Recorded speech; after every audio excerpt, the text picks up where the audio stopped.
You're very welcome to the RDS. Daniel McConnell and Mick Clifford here, just running the rule over the counts as they're going on here. Mick, an incredible picture being painted across the country. Sinn Féin on the march. Yeah, no question in the world, Danny. It's basically something of an electoral revolution. We're going. It's the third of three elections, you could say, where we're going from an old system of 2.5 parties into a new system of 3 parties. The big change being the half party previously was Labour, the third party now is Sinn Féin, and they are sweeping the boards. For example, my own constituency in Dublin North West, Dessie Ellis, the Sinn Féin sitting TD, about 44% on the tally. Mary Lou McDonald, 36%. She's matching Bertie Ahern's record. Should have brought a running mate in. Donnacha O'Leary topping the poll in South Central. People like Denise Mitchell and Imelda Munster, who we would have written off 2 or 3 months ago, romping home this time round. And it is not a phenomenon confined to Dublin.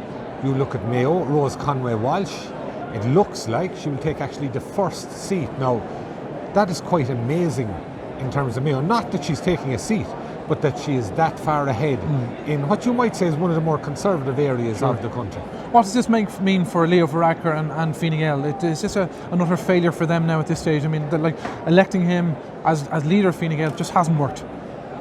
Yeah, I wouldn't be as harsh on Leo Varadkar to that extent that he carries the can for this. I think there's something going on.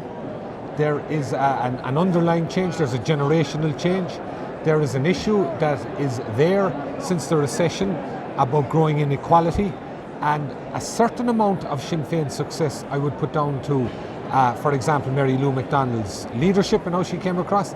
A certain amount I would put down to a change of strategy in terms of being constructive about solutions as opposed to just opposing, which they seem to have changed since the local elections. But a large part of it, I would have to say, I would put down to them being the alternative in the right place at the right time, at a time when a large cohort of people are very unhappy with the way things are going. And to me, the one central issue is housing. It's all housing, whether you're an old generation where your grown-up kids can't leave home, or you're a young generation trying to get a house, get a home, or you're merely back in your 20s renting at exorbitant prices. I think that is a huge element of the quite obvious upset there is in the country at the moment. And very quickly, Mick, Micheál Martin, Fianna Fáil, this has to be a disappointing result for them, given that I suppose they've been the lead opposition party for 9 years. Absolutely. Not only that, again, go back a month and you would have, everybody was predicting he would be Taoiseach. People were saying there was an excellent chance that he'd be able to make up a party with Fianna Fáil and some of the small parties, a coalition that's gone out the window.